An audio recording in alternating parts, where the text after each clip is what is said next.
Hello, welcome back. This is G-Man, My World 67. Just a quick update on that number 44. Let's get started. All right. Well, you see here the chassis on that number 44.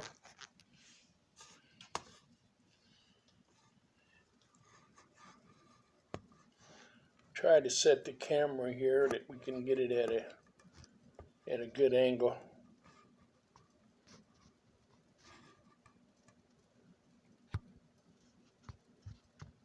Maybe that's got it.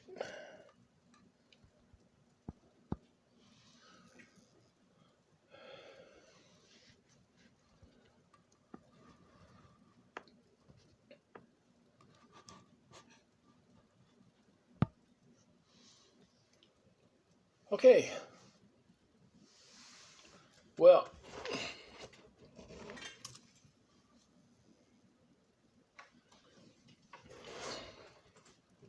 as you see here,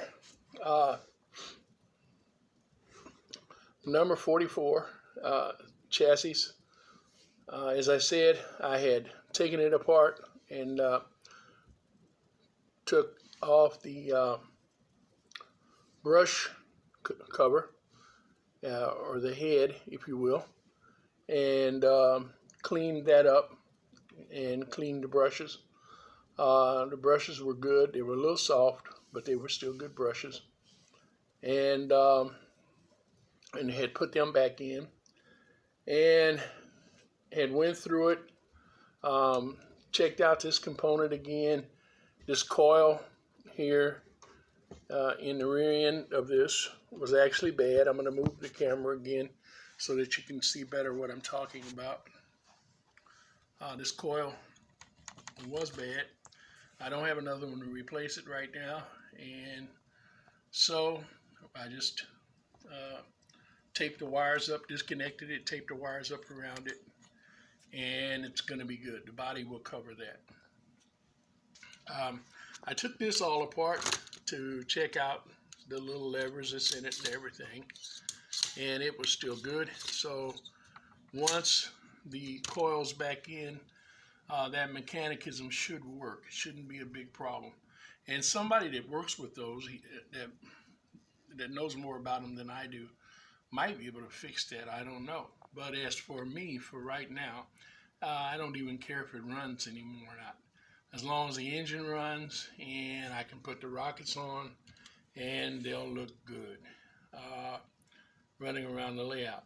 Now, the original light socket here was a little square block of plastic with a hole in the top of it and a clip on the side of it, which went through this brace here on the frame, and it had a bulb with two prongs that was red, painted red, and it was slid down in there, and that's the way Lionel had created it, and it was working. Well, the two-prong bulb broke first of all, and there wasn't any good way to fix it. So I thought I'd go to the auto parts and pick up one. And in the meantime, I encountered some other problems. Now, as I had showed you, I believe in the other video, the motor was running. In the midst of the bulb breaking, my good old friend, the Lionel reversing unit, which most of you Lionel guys say you never have any problems with, I almost inevitably have a problem with them. It quit working on me. Now, this one's not quite as tough as some of the others, so I might go back in and fix this one. I did fool around with it a little bit more. I had cleaned it up earlier, and maybe I should have left it alone. Maybe that was the problem. I don't know. But it was working. Then all of a sudden, just out of the clear blue sky, I was working on some other things, come back, the engine would not run. I couldn't figure out what was going on. I tried to cycle the E-unit and it would not cycle. The engine still would not run. And so there I was. And so I finally, after about, I don't know, half hour, 45 minutes, I decided, well, I just needed to run forward anyway. So I disconnected it.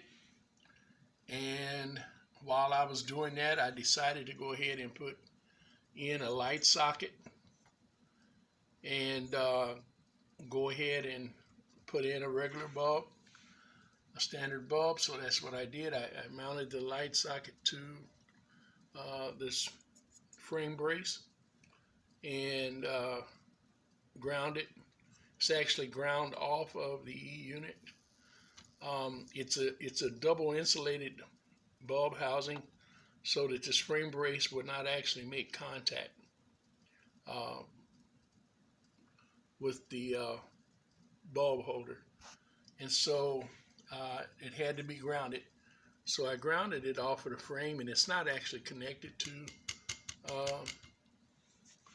the housing of the E-unit, but it is up against it pretty tight.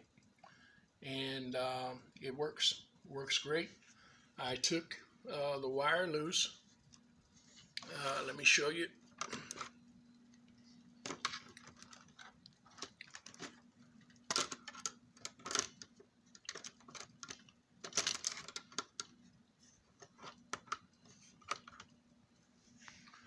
I took the wire loose from this side, which was a hot lead, and I took it, and it ran originally to the socket that was here. Took it loose, and then took a piece of green wire, ran a green wire from the lead side of the motor, the field, to the light socket. And when I disconnected the wires from, I don't know if you can see that or not, this yellow wire, this ran to the field, and then there was another yellow wire, which was this one, that ran to the lead, which came in the bottom on the other side,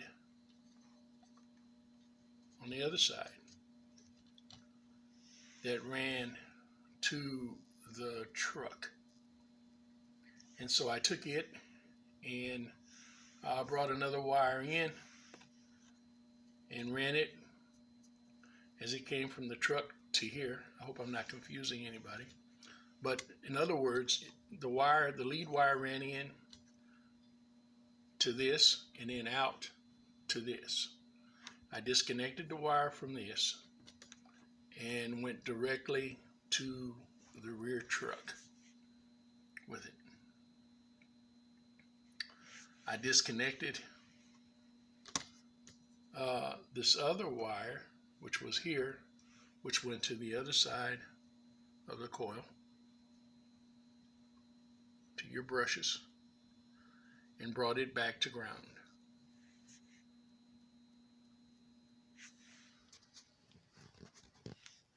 Now, runs great. As I said, it will not reverse, but it doesn't have to. And it takes off right at about 10 voltage miles per hour, which is probably about 5 or 10 amps, maybe. I haven't registered it. Okay, and anyway, so now the engine is running, and it runs whenever you put power to it, it automatically takes off. There was another problem, as is this really didn't have a rear truck for it, so I took another rear truck that I had that was broken, and Let me turn this around so you can see it.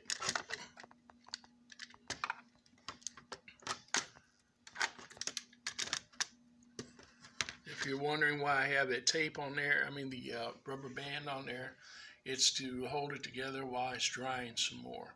I just got done re-gluing it and resetting it. I've been tweaking it today. I actually did it late last night, and it looked good last night. It was working, but this morning it was wrong enough to make a difference. Now this isn't not the correct end for this truck. As you can see, the Lionel journal on this is a little different. This is actually a Marks journal.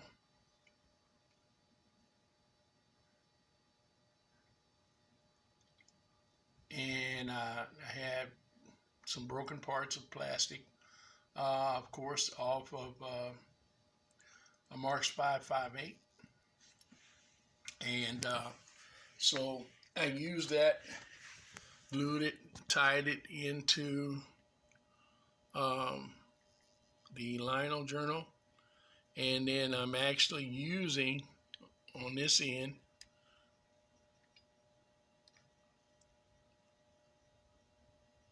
a plastic Kuzan engine motor wheel from a Kuzan engine.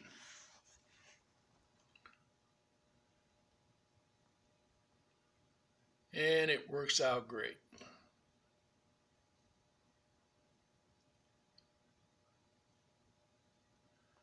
But as I said, I had to go back and do some adjusting, so most of my day has been spent.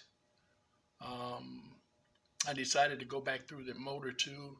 I broke the motor all the way down this time and just went ahead and cleaned it up and redid everything properly the way it should have been done. Relubed it, everything. So it's the motor itself right now is almost like new.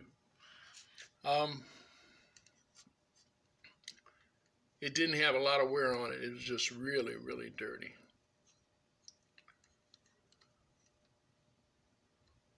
So as you can see, I added this. This is, I can't use epoxy, I found out, because I'm allergic to the epoxy glues. Just the smell of them just makes me sick. But I do have other glues that I use. Duro cement testers, model cement.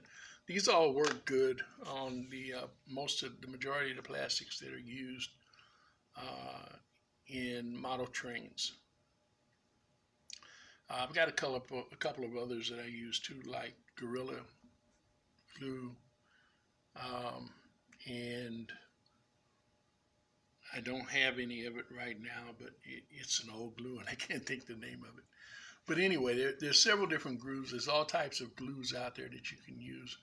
So if you guys use epoxy, that's great. It holds, it's durable, and it's long lasting. But as I said, I can't use it anymore. But anyway, there it is. And like I say, I put this rubber band around it to hold it until it takes form and completely dries. Then that will be great, because I've got enough added plastic in here tied into the metal strip that goes up through here that it's very rigid once it finally ever settles in and dries. Very rigid.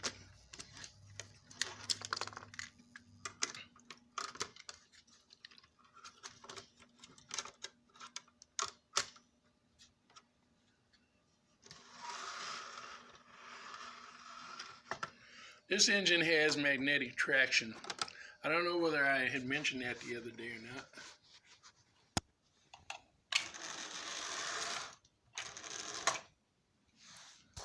But it has magnetic traction.